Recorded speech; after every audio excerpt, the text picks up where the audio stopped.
Alors maintenant, bah, je vais m'intéresser aux deux autres fenêtres extérieures qui me manquaient, c'est-à-dire, ah, vous remarquerez là, vous voyez, j'ai encore un petit trait qui traîne, qui ne sert à rien, donc je l'enlève. Je ne sais plus pourquoi, j'ai dû... Enfin bref, c'est facile. Alors, première fenêtre, la fenêtre de la salle de bain qui a 0,8 là, d'accord, qui est à quelle hauteur? Elle, par contre, la fenêtre de la salle de bain, c'est la fenêtre 2.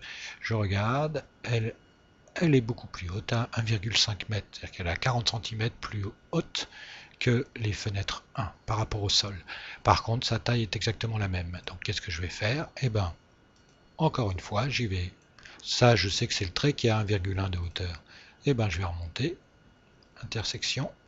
1,1, elle doit être à 1,5, donc je monte de 40 cm. Hein, on fait tous des maths là. Voilà. Et ça veut dire que c'est à partir de ce point de guidage que je vais prendre mes 0,8. Les voilà. Et je fais donc ma petite fenêtre qui fait 1,5, 1,1.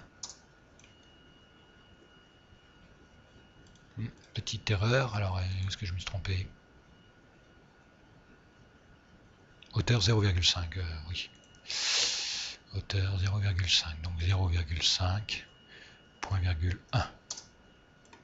Ah, elle est à l'envers, c'est pas grave, vous avez vu, je reviens à 1,0,5. Oui, en fait, voilà ma fenêtre pour la salle de bain. Maintenant, il me reste celle des WC. Je remarque que c'est la même hauteur. Par contre, elle est beaucoup plus petite. Et puis, elle est placée non pas à 0,8 mais à 1,2 m de la fenêtre précédente. Ça veut dire que là, avec l'outil mètre, je prends 1,2. Voilà mon trait. Ensuite, là, c'est 0,5. 0,5.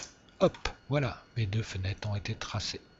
Je n'ai plus qu'à faire la chose habituelle. Ah, vous remarquez que plus c'est petit, plus j'ai du mal. Hein. Donc qu'est-ce que je fais? Eh ben j'agrandis. Pouce étiré, hop, et normalement, voilà, sur la face. Voilà mes deux autres fenêtres tracées.